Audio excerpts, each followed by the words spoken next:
Hi అండి, అందరికీ నమస్తే. Millionaire wife part 5. తల వంచుకుని గది వైపుకు నడిచింది. కానీ గది దగ్గరికి చేరుకుని తలెత్తి చూసిన వెంటనే ఆమె కళ్ళ ముందు కనిపించిన దృశ్యం చూసి ఒక్కసారిగా షాక్ గురయ్యింది. నీలక్షి తన చేతుల్లో చల్లటి నిమ్మరసం ఉన్న ట్రే పట్టుకుని అనన్య గది వైపుకు నడుస్తుంది. ఆమె నీలి కళ్ళల్లో అలసట కనిపిస్తున్నా తన బాధ్యతను ఎప్పుడు విస్మరించేదే కాదు. తల దించుకుని గదిలోకి అడుగుపెట్టింది. తలుపు సగం తెరిచి ఉంది. లోపలికి వెళ్ళగానే ఆమె ఊపిరి ఆగిపోయింది. ఎదురుగా అనన్య, ఆనంద్ ఒకరినొకరు హత్తుకుని నిలబడి ఉన్నారు. వారిద్దరూ చాలా దగ్గరగా ఉండడం చూసి నీలక్షి షాక్ అయింది. ఆమె చేతిలోని ట్రై వణికిపోయింది. పెళ్ళైన తర్వాత కూడా వాళ్ళు ఇంత నిర్లక్ష్యంగా ఉంటారని ఆమె ఊహించలేదు. అంతలో అనన్య ఆమెను చూసింది. నువ్వు నువ్వు ఇక్కడ ఏం చేస్తున్నావు అంటూ కోపంగా అరిచింది. ఏంటి అలా చూస్తున్నావు?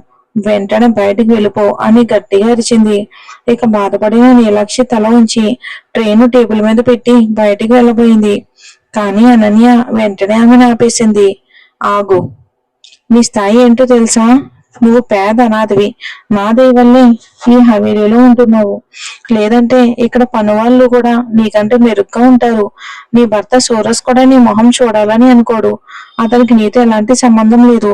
కాబట్టి నీ హద్దుల్లో ఉండు అని అవమానించింది. ఆ మాటలు నీలక్షి హృదయాన్ని గాయపరిచాయి. అవమానంతో ఆమె ముఖం ఎర్రబడింది. చాలా అనన్య అని అంశుమన్ ఆమెను ఆపాడు. నీలక్షి మాత్రం ఏమీ మాట్లాడలేదు. ఆమె కళ్ళల్లో నీళ్లు నిండిపోయాయి. నిశ్శబ్దంగా బయటికి వచ్చి తన బాధను మనసులోనే దాచుకుంది. కొద్దిసేపటికి వంటగదిలో నుంచి పిలుపు రావడంతో కన్నీళ్లు తుడుచుకుని తిరిగి పనిలో పడింది. ఆమె మొత్తం అన్ని కూడా తయారు చేసింది. సంప్రదాయ పద్ధతిలో పొయ్యి మీద వంట చేయమని ఆమెకు ఆదేశించారు. పొయ్యి వేడి కారణంగా ఆమె తెల్లని ముఖం ఎర్రబడింది. కళ్ళల్లో పొగ చేరిన ఆమె వెనక్కి తగ్గలేదు. తన గ్రామంలో అమ్మ నేర్పిన వంటను గుర్తుకు చేసుకుంటూ ప్రత్యేకమైన మసాలా వేసి భోజనం సిద్ధం చేసింది. వంట పూర్తయ్యాక దాని సువాసన మొత్తం హవేలీ అంతా వ్యాపించింది.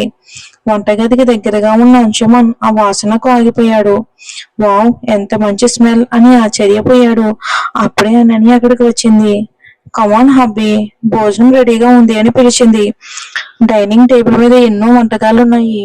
అంశుమన్ దాల్ ఒక ముద్ద కలుపుకుని తిన్నాడు. ప్రత్యేక మసాలా, నెయ్యి రుచి అతన్ని ఆశ్చర్యపరిచింది. చాలా బాగుంది అని మనసులోనే అనుకున్నాడు. కానీ నీలాక్షిని పొడితే అనన్య కోప్పడుతుందని తెలుసు కాబట్టి బయటికి చెప్పలేదు. అయినా అతని ముఖంలోని ఆనందం అనన్య కళ్ళకు తప్పుకోలేదు. నీలాక్షి చేసిన వంట అందరికీ నచ్చడం చూసి అనన్య అసూయతో నిండిపోయింది. ఆమె ఒక కుట్ర పన్నింది. నీలక్షి రెండోసారి దాల్ తీసుకొచ్చి టేబుల్ మీద పెట్టబోతూ ఉండగా అనన్య కావాలని ఆమెను ఢీకొట్టింది. దాల్ అంతా నేల మీద చిందరవందరైపోయింది. ఏం చేసావు ఇది అని అనన్య అరిచింది. అన్ని పాడు చేశావు, ఒక్క పని కూడా సరిగ్గా చేయలేవు. నీలక్షి సిగ్గుతో తల వంచింది. క్షమించండి, పొరపాటున జరిగింది అని చెప్పింది. కానీ అనన్య అంతటితో ఆగలేదు. నీ జీవితం మొత్తం ఒక పొరపాటే, వెళ్ళిపో అని అవమానించింది. నీలక్షి నిశ్శబ్దంగా వంటగదికి వెళ్ళిపోయింది. సాయంత్రం ఆమెకు మరో పని అప్పగించారు. హవేలీ బయట ఉన్న అతిథి గృహానికి ఒక అతిథికి భోజనం తీసుకెళ్లాలని చెప్పారు. ఆమె అక్కడికి వెళ్లి తలుపు తట్టింది. లోపలికి రాని గొంతు వినిపించింది. లోపలికి వెళ్లి ట్రే పెట్టబోతూ ఉండగా మంచం మీద ఒక వ్యక్తి ఉన్నాడు. అతడు అనన్య బంధువులలో ఒకరి కుమారుడు గోమన్ సింగ్. అతడు చెడ్డ పేరు గల దుర్మార్గ స్వభావం ఉన్న వ్యక్తి. నీలాక్షి అందాన్ని చూసిన క్షణం నుంచి అతని చూపులు ఆమె మీదే నిలిచిపోయాయి. ఆమె వెనక్కి తిరిగి వెళ్ళబోతూ ఉండగా అతడు వేగంగా వెళ్లి తలుపుకు అడ్డగించాడు. అరే, నువ్వేనా కొత్త పని మనిషి, చాలా అందంగా ఉన్నావే అంటూ ఆమె చేతిని పట్టుకోవడానికి ట్రై చేశాడు. నన్ను వెళ్ళనివ్వండి సార్, దయచేసి నన్ను వెళ్ళనివ్వండి అని నీలక్షి వేడుకుంది. అంత తొందర ఏంటి, కొంతసేపు ఇక్కడే ఉండు అంటూ చెడ్డగా నవ్వాడు. నీలక్షి భయంతో వెనక్కి తగ్గింది. లేదు లేదు, నేను వెళ్ళాలి అని వణుకుతున్న గొంతుతో చెప్పింది నీలాక్షి. కానీ గోమన్ సింగ్ ఆమె దారికి అడ్డగించి అక్కడే నిలబడ్డాడు. నీలాక్షికి దారి ఇవ్వలేదు. ఎక్కడికి పారిపోతావు? ఇక్కడ నీకు సహాయం చేసేవాళ్ళు ఎవరూ లేరు అని బెదిరించాడు. నీలక్షి గుండె వేగంగా కొట్టుకుంది. ఆమె సహాయం కోసం అరవాలని ప్రయత్నించింది. కానీ అతను ఆమె నోరు మూశాడు. అతని కళ్ళల్లోని చెడు ఉద్దేశం స్పష్టంగా కనిపించింది. భయంతో వణిగిపోయింది. ఇప్పుడు నీలక్షి పరిస్థితి ఏమవుతుంది? ఆ ప్రమాదం నుంచి ఆమె బయటపడగలదా? ఎవరైనా వచ్చి ఆమెను కాపాడతారా? ఆ వ్యక్తి నీలక్షి వైపుకు చెడు ఉద్దేశంతో నెమ్మదిగా వస్తున్నాడు. భయంతో నీలక్షి ముఖం తెల్లబడిపోయింది. ఇప్పుడు ఏమవుతుంది? తను తన దుర్మార్గమైన ప్రయత్నంలో విజయవంతం అవుతాడా గోమన్ సింగ్? కానీ అదే సమయంలో నీలక్షి దేవుని ప్రార్థించి ధైర్యం తెచ్చుకుంది. తన శక్తిని అంత ఉపయోగించి తనని బలంగా తోసేసింది. అతను దూరంగా వెళ్లి ఒక టేబుల్ కు తల కొట్టుకున్నాడు. వెంటనే నీలాక్షి నేలపై పడిన తన దుపట్టా తీసుకుని అక్కడి నుండి పరిగెత్తింది. హవేలి బయట రోడ్డుపైకి వచ్చేసరికి ఆమె గుండె బలంగా కొట్టుకుంటుంది. భయం నొప్పితో వణికిపోతుంది. అప్పుడు ఎవరో ఒకరు ఆమె భుజంపై చేయి వేశారు. నీలాక్షి ఒక్కసారిగా ఉలిక్కిపడింది. వెనక్కి తిరిగి చూసేసరికి అక్కడ అనన్య, అంశుమన్ నిలబడి ఉన్నారు. ఎక్కడికి మాయమైపోయావు? హవేలీకి రావాల్సింది కదా, కానీ నీకు తిరగడమే పని అని అనన్య కోపంగా ఉంది. నీలాక్షి ఏమీ మాట్లాడలేకపోయింది. జరిగిన దారుణం గురించి చెప్పాలి అనుకుంది. కానీ తన బాధ వినేవారు ఎవరూ లేరని ఆమెకు తెలుసు. ఏంటి మాట్లాడుతూ ఉంటే అటు ఇటు చూస్తున్నావు? మేము హవేలీకి వెళ్తున్నాం అని అనన్య అంది. అనన్య అంశుమన్ కారులో ఎక్కబోతూ ఉండగా నీలాక్షి కూడా కారు వైపుకు నడిచింది. అప్పుడు అనన్య ఆమెను ఆపింది. ఆగు, నువ్వెక్కడికి వస్తున్నావు? కారులో. ఈ కారు మా కోసం. నువ్వు పని మనిషివి, మాతో ఎలా వస్తావు? వేరే ఆటోలో రా అని అవమానించింది. నీలాక్షి అంశుమన్ వైపుకు చూసింది. కానీ అతను కూడా ఏం మాట్లాడకుండా కారులో కూర్చున్నాడు. ఆమె మనసు చాలా బాధపడింది. ఇక మరో మార్గం లేక ఒక పాత ఆటోలో కూర్చుంది. ఇక ఆటో కూడా బయలుదేరింది. కొంత దూరం వెళ్ళిన తర్వాత ఆటో అకస్మాత్తుగా ఆగిపోయింది. డ్రైవర్ ఎంత ప్రయత్నించినా ఆటో స్టార్ట్ కాలేదు. చుట్టూ ఎవరూ లేరు. చీకటి పెరుగుతుంది. నీలక్షి భయపడిపోయింది. అప్పుడే ఒక వృద్ధ రాజస్థానీ డ్రైవర్ అక్కడికి వచ్చాడు. బిడ్డ, భయపడకు, నేను నిన్ను బస్ స్టాప్ దగ్గర దింపుతాను అని అన్నాడు. ఆ మంచి మనసున్న వ్యక్తి ఆమెను బస్ స్టాప్ వరకు తీసుకెళ్లి తన దారిన వెళ్ళిపోయాడు. నీలక్షి బస్ స్టాప్ లో బెంచ్ మీద కూర్చుంది. ఆకలి, అలసటతో చాలా బలహీనంగా ఉంది. ఆమె కళ్ళల్లో కన్నీళ్లు నిండిపోయాయి. తను ఒంటరిగా ఉన్నాననే బాధ ఆమెను మరింత కలిచివేసింది. అప్పుడే ఒక పరిచయమైన గొంతు వినిపించింది. నీలక్షి. ఆమె ఆశ్చర్యంగా తలెత్తి చూసింది. అతను కార్తీక్, సూరజ్ కు వ్యక్తిగత సహాయకుడు. అతన్ని చూడగానే నీలక్షి పరిగెత్తుకుంటూ వెళ్లి ఏడుస్తూ అతని దగ్గర పడిపోయింది. అన్నయ్య అని వెక్కి వెక్కి ఏడ్చింది. నన్ను కాపాడండి అన్నయ్య, నేను ఇక భరించలేను అని చెప్పి స్పృహ తప్పి కార్తీక్ చేతుల్లో పడిపోయింది.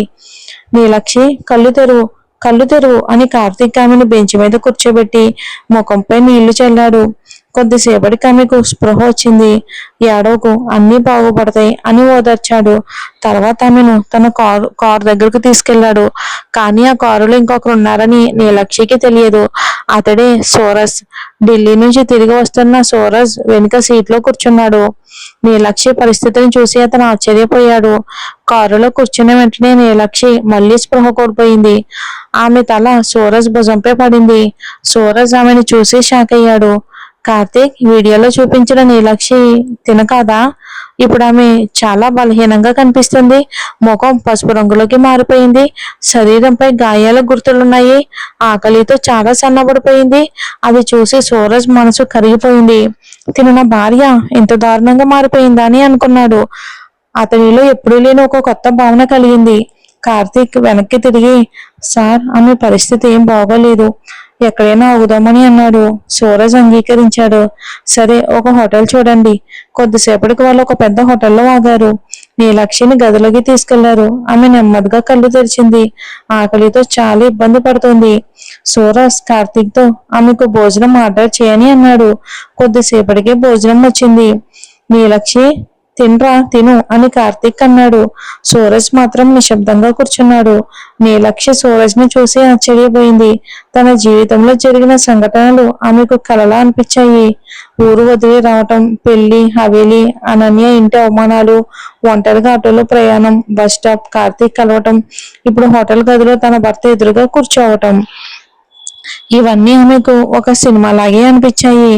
ఏం ఆలోచిస్తున్నావు? భోజనం చెయ్యి అని కార్తీక్ మళ్ళీ అన్నాడు నీలక్షిని. మొదట నీలక్షి తినడానికి మొహమాట పడింది. కానీ తనకి పని చేయటం వలన ఏమీ తినకపోవటం వలన ఆకలి ఎక్కువగా ఉండటంతో చిన్నపిల్లల తొందరగా తినడం మొదలుపెట్టింది. సూరజ్ ఆమెను నిశ్శబ్దంగా గమనిస్తున్నాడు. ఆమె గాయాలు, ఆకలి, బాధ చూసి అతని మనసు క్రమంగా మారటం మొదలయ్యింది. ఆమెపై జాలి, కరుణ కలిగాయి. అర్ధరాత్రి దాటిన తర్వాత వాళ్ళు మళ్ళీ హవేలీకి బయలుదేరారు. పొట్ట నిండా తిన్న నీలక్షికి నిద్ర వచ్చింది. కారులో ఆమె మళ్ళీ నిద్రలోకి జారుకుంది. తెలియకుండానే సూరజ్ భుజంపై తలవాల్చింది. ఈసారి మాత్రం సూరజ్ ఆమెను దూరం చేయలేదు. ఆమె ప్రశాంతంగా నిద్రపోయేలా వదిలేశాడు. హవేలీకి చేరే వరకు నీలక్షి చిన్నపిల్లల సూరజ్ భుజంపై తల పెట్టుకుని హాయిగా నిద్రపోయింది. కారు నెమ్మదిగా ముందుకు వెళ్తూ ఉండగా నీలక్షి తల తెలియకుండానే సూరజ్ భుజంపై వాలింది. కిటికీ బయటకు చూస్తున్న సూరజ్ ఒక్కసారిగా ఆమె వైపుకు చూశాడు. ఆమె ప్రశాంతంగా నిద్రపోతుంది. ఆమె అమాయకత్వం, బలహీనమైన స్థితి అతని మనసును తాకాయి. ఈ అమ్మాయి ఎన్ని కష్టాలు పడినా ఇంత ప్రశాంతంగా ఎలా ఉంటుంది అని అతను ఆలోచించాడు. ఎప్పుడు కఠినంగా ఉండే అతని హృదయం మొదటిసారి ఎవరో ఒకరి కోసం కొట్టుకోవడం ప్రారంభించింది. ఇక నీలక్షి కూడా ఎన్నో సంవత్సరాల తర్వాత ఇంత ప్రశాంతంగా నిద్రపోతుంది. తన భర్త భుజంపై తల పెట్టుకుని భయమేమీ లేకుండా నిద్రపోవటం ఆమె జీవితంలో ఎప్పుడూ ఊహించని సంతోషం. సూరజ్ ఆమె ముఖాన్ని చూశాడు. ఆమె జుట్టు ముఖంపై పడింది. సూరజ్ వాటిని తొలగించాలని అతనికి అనిపించింది. చెయ్యి ముందుకి చాపిన వెంటనే ఆపుకున్నాడు. ఆమె గాఢ నిద్రలో ఉండటంతో లేపాలని అనిపించలేదు. కార్తీక్ కూడా నిశ్శబ్దంగా ఉండమని సంకేతం ఇచ్చాడు. కొద్దిసేపటికి కారు హవేలీకి చేరుకుంది. సూరజ్ నీలక్షిని మెల్లగా లేపాడు. లేచిరా అని మృదువుగా అన్నాడు. నీలక్షి కళ్ళు తెరిచి సూరజ్ ని చూసి ఒక్కసారిగా నిటారుగా కూర్చుంది భయంతో. మరి చూద్దాం ఏం జరుగుతుందో.